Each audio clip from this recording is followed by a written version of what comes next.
One of my major concerns going forward for the WWE is what's going to happen when the pay-per-view business model kind of changes with the WWE network, and is pay-per-view quality going to suffer as a result? There's no longer going to be the pressure of having to put on a show to justify a $55 or $60 expense.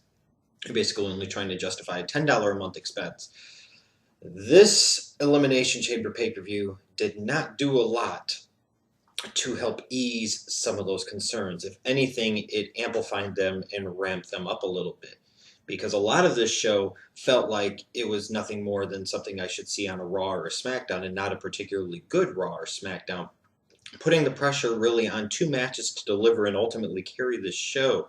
And I think most would agree that one of those matches really did, and for most everybody else, one of those matches really didn't. I thought the Rhodes Brothers versus Ryback was a perfect choice for a YouTube pre-show pay-per-view match.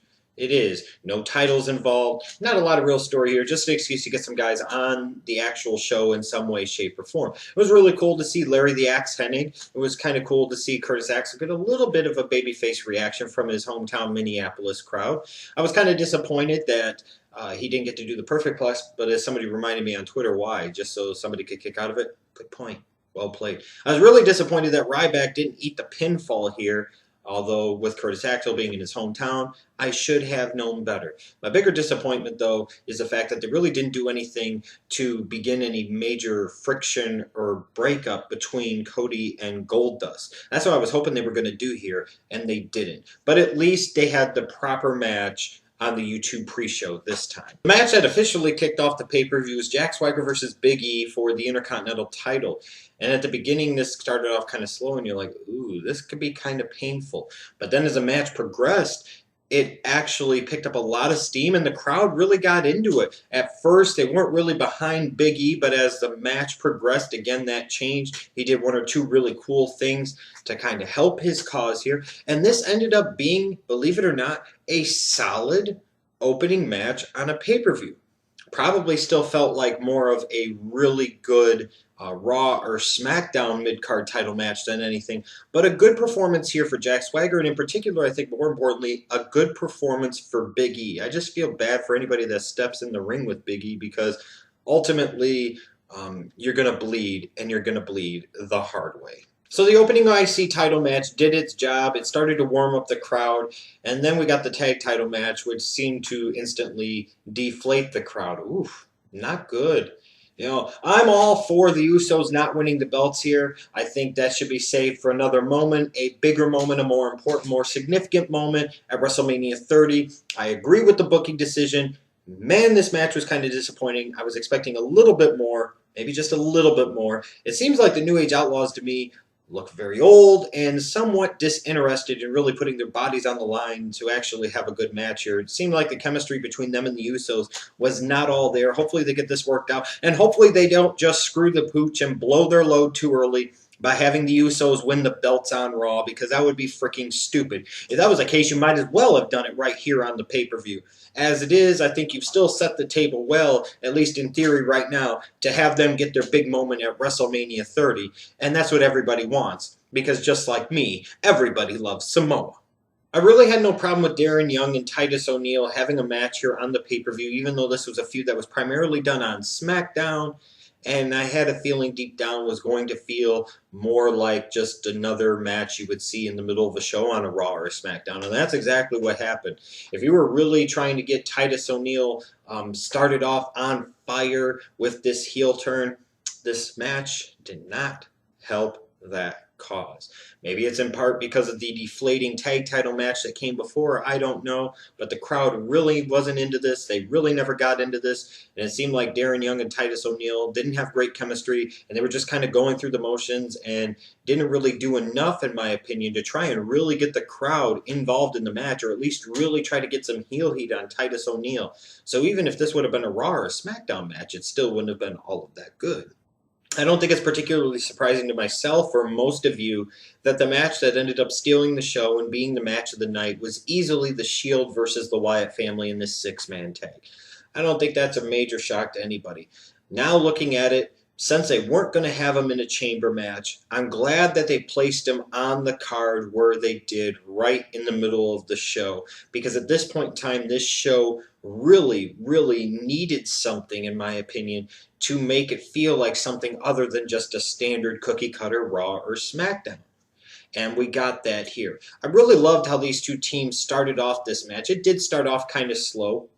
And that was a good thing because you had been building this tension for a little while between these two teams and trying to get people to really anticipate the moment that they finally touch. So why give it to them instantly? Wait a couple minutes. Slow play it. Really try and get the crowd in a slow building frenzy.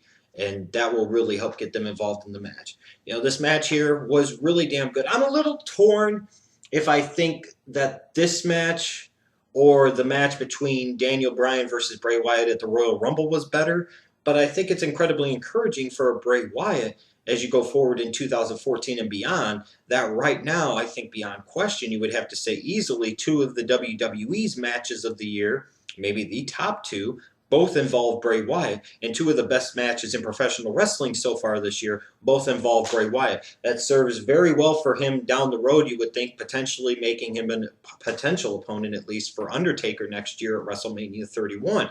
Well, like I said, this was a really, really good match. I'm a little baffled why, Dean Ambrose and Bray Wyatt went off and fought in the crowd at one point. Then we never saw Dean Ambrose again. Where did he go? It was like the commentators never even really addressed it. You were just supposed to forget that Dean Ambrose ever existed. Now, usually I might sit there and say, hey, why in the hell did Roman Reigns eat the pinfall here? Why didn't a Dean Ambrose eat the pinfall? Or why didn't a Seth Rollins eat the pinfall? Well, you know what? I'm okay with how they did this because they still made Roman Reigns look like a superhero. They still made him look like a powerhouse boss. But they didn't insult our intelligence. Ultimately, he was going 3 against 1. I don't care how much of a monster you are. 3 big dudes like the Wyatt family, it's going to be hard for any damn buddy, not named Triple H, if you know what I mean, to beat them. So it was believable. And I like the fact that Roman Reigns was still allowed to shine here, but you're not giving him the Cena treatment of having him win every fucking match. And that, to me, as much as anything else, is what really made this match to me. You had some good action. The right team went over, and ultimately, I like the way that the finish was done, although I still wonder where the hell Dean Ambrose is. Wow. They really made AJ Lee defend her title against Cameron. Wow. That's all I could say is, wow.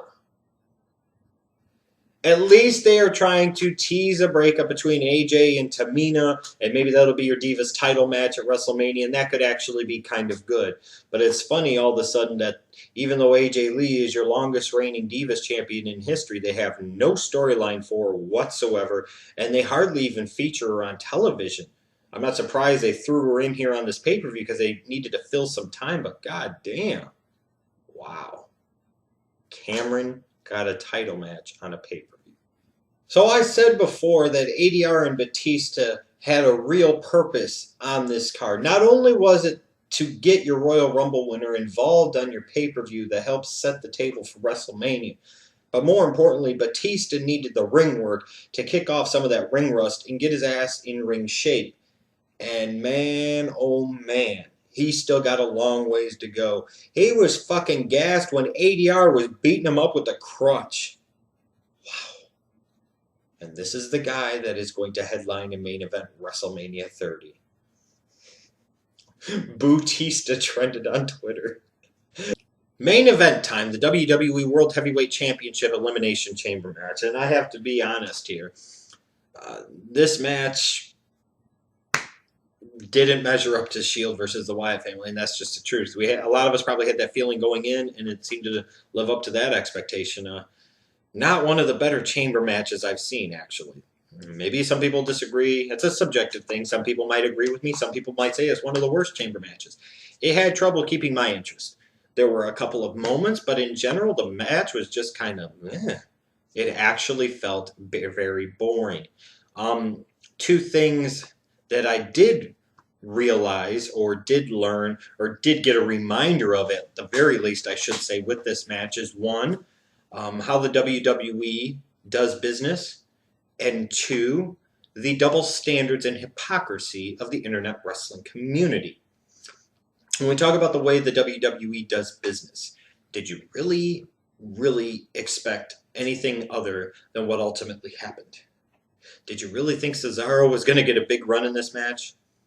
Did you really think John Cena was going to get beaten clean by somebody in this match?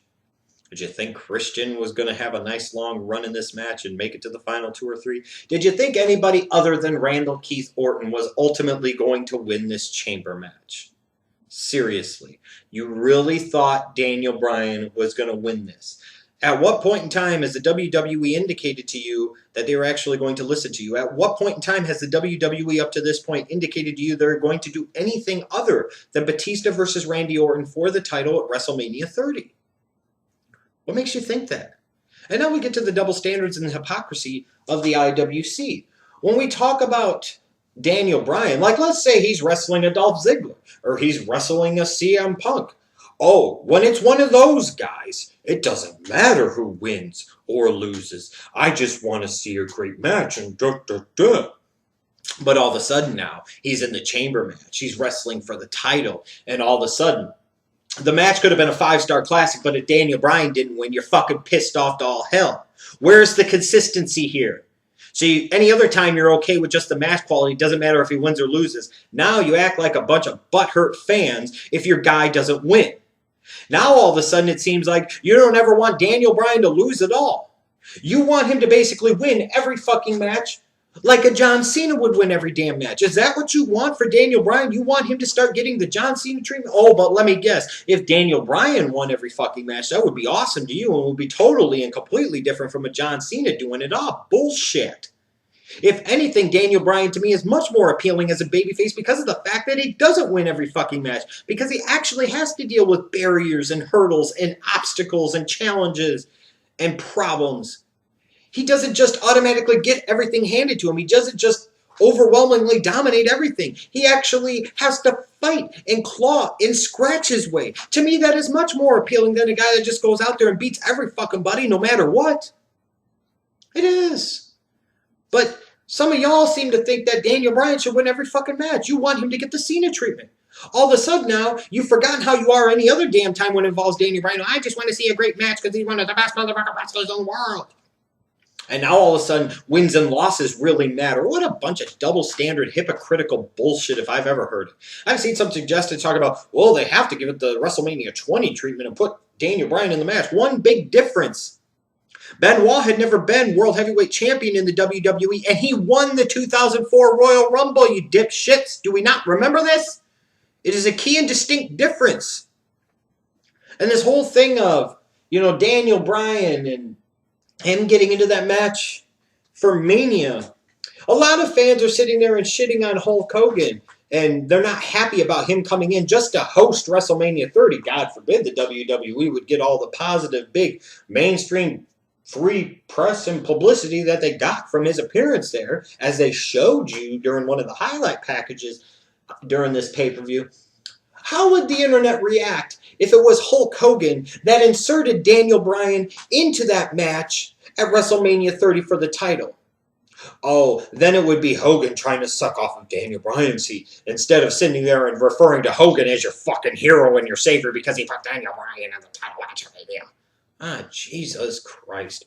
I mean, frankly, there are so many troll possibilities here for the WWE. To me, it seems like they're positioning him to face Kane either this week on Raw or at Mania. Maybe they're keeping him separate from Triple H at this point because just in case CM Punk comes back, they could slot Triple H and CM Punk together because ultimately Triple H is going to want some type of big Mania match, no question about it. And to some degree, wouldn't Daniel Bryan facing Triple H at WrestleMania tie into the whole authority storyline, even if it didn't necessarily involve the belt? Now, here's another question for you. Who's to say that even if they put Daniel Bryan in the title match at WrestleMania 30, who's to say he would even fucking win the match? What guarantees do you have at this point? When was the last time Daniel Bryan actually won a pay-per-view match? Let's think about that for a while. The WWE seems to love to do this with the indie guys that the internet crowd loves. They did it with CM Punk. Oh, he's hot. getting more over than anybody else in the company. Let's send them on a long losing streak. I'll make everybody love them. They're doing the same shit with Daniel Bryan. Hell, if they put him in a match with freaking Kane or Triple H, what makes you think that there's any guarantee that Daniel Bryan would necessarily go over? Be careful what you wish for. How pissed off would you be if Daniel Bryan didn't win the title at WrestleMania 30? Have you thought about that? There's a lot of hypocrisy and double standards coming from the internet when it comes to Daniel Bryan.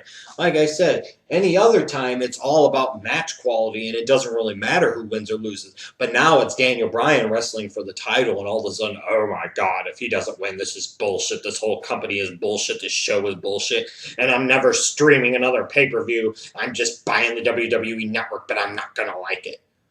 Get the fuck out of here. You know, you could be disappointed about Daniel Bryan not winning the belt, but would you rather have it happen here, or would you rather have it happen at WrestleMania 30? Or would you sit there and just hotshot it and, you know, ruin any chance you have of a big-time feeling?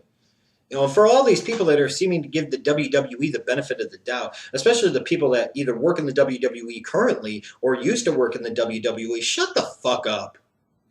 Tired of all your apologistic bullshit defending this company and every damn thing they do. Oh, another great show. You know what? Newsflash. Not every damn show the WWE does is great. And it's about high time that people involved with the company, either past or present, stop sitting there and saying that. Not every fucking show they do is great. Not every pay-per-view they do is great. Not every Raw or SmackDown they do is great. Stop insulting yourselves and the fans' intelligence by spitting out that hot corporate garbage. If this was what you define as a great pay-per-view, my God, how much have the standards actually, truly lowered for the WWE and professional wrestling fans as a whole? It's a very interesting road to WrestleMania coming up. And I hope for most of your sakes that it doesn't lead to just more bitter disappointment for you.